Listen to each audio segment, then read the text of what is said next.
Tahu nggak sih bahwa orang sukses dan orang gagal itu ternyata ada polanya loh. Coba kita lihat, kira-kira kamu termasuk yang mana?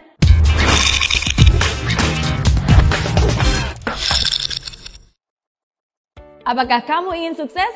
Pastilah, siapa juga yang nggak pengen sukses? Sukses dalam karir, sukses dalam pendidikan, sukses dalam hubungan, sukses dalam bisnis, sukses dalam segala hal. Walaupun definisi sukses setiap orang pasti berbeda-beda. Namun tahu nggak sih bahwa orang sukses dan orang gagal itu ternyata ada polanya loh. Coba kita lihat, kira-kira kamu termasuk yang mana? Yang pertama, orang sukses selalu mencari bagian dari jawaban. Dia itu bagian dari solusi masalah. Pikirannya kreatif, pikirannya unik dan selalu cari cara, selalu cari jalan. Sedangkan orang gagal jangankan mencari solusi masalah, justru biasanya dialah yang menjadi bagian dari penyebab masalah. Bikin problem, bikin runyam, bikin keributan. Hal kedua, orang sukses selalu mau belajar. Mereka terbuka terhadap segala macam informasi baru dan mereka itu mau menyerap bagaikan spons.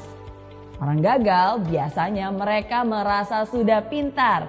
Ya, merasa sok pintar, nggak butuh informasi. Ya, udah tahu. Itu tuh yang biasanya selalu keluar dari mulut mereka. Gak heran kan, kebanyakan orang macam ini justru berpikiran sempit karena segala informasi bukannya terserap malah terpental sama mereka. Hal ketiga, orang sukses selalu melihat atau menemukan peluang di setiap masalah. Mau seburuk apapun, pasti ada hal baik yang bisa diambil.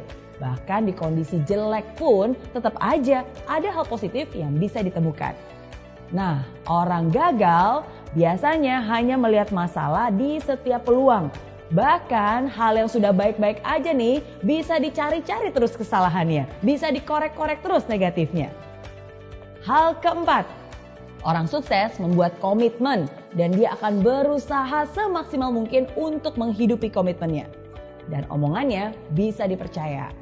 Sedangkan orang gagal hanya akan membuat janji-janji palsu, pengharapan palsu yang mereka tidak akan pernah menepatinya. Hal kelima, orang sukses selalu proaktif mencari peluang untuk melakukan sesuatu yang bermanfaat.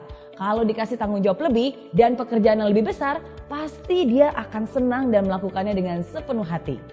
Sedangkan orang gagal hanya akan melempar tanggung jawab atau menghindar dari pekerjaan yang besar. Jangan deh, ntar kerjaan nambah. Aduh, jangan deh, ntar waktu lemburnya nambah, ntar stresnya yang nambah. Itu komentar orang-orang gagal. Hal keenam, orang sukses suka membantu orang lain. Dia nggak takut kompetisi. Bersama-sama mereka bisa raih kemenangan. Karena orang sukses yakin bahwa kesuksesan itu bisa dicapai dengan lebih mudah bila dilakukan bersama-sama. Saling bantu-membantu untuk bisa meraih impian yang dicita-citakan. Sedangkan orang gagal nih cenderung meraih kemenangan dengan cara menjatuhkan orang lain.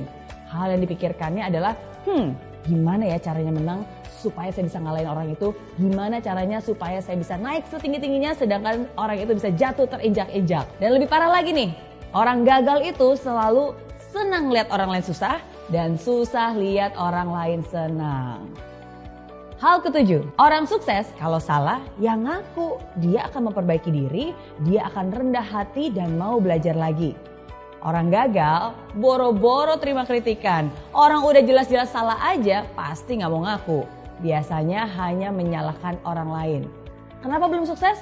Bukan salah saya, salah bosnya, salah anak buahnya, salah istrinya, salah tetangganya. Semua salah, kecuali dirinya sendiri. Itu ciri orang gagal. Nah, itu dia bedanya kebiasaan orang sukses dan orang gagal. Kalau kamu kira-kira termasuk yang mana nih? Kalau kamu telah memilih mental seperti orang sukses, bagus. Pertahankan itu dan bahkan tingkatkan.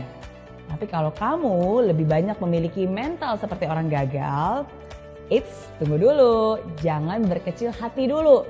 Nggak ada kata terlambat kok. Justru sekarang ini adalah kesempatan untuk kamu bisa berusaha mengubah kebiasaan-kebiasaan lama yang tidak baik menjadi kebiasaan baru yang lebih membangun. Nggak ada kata terlambat, asalkan kamu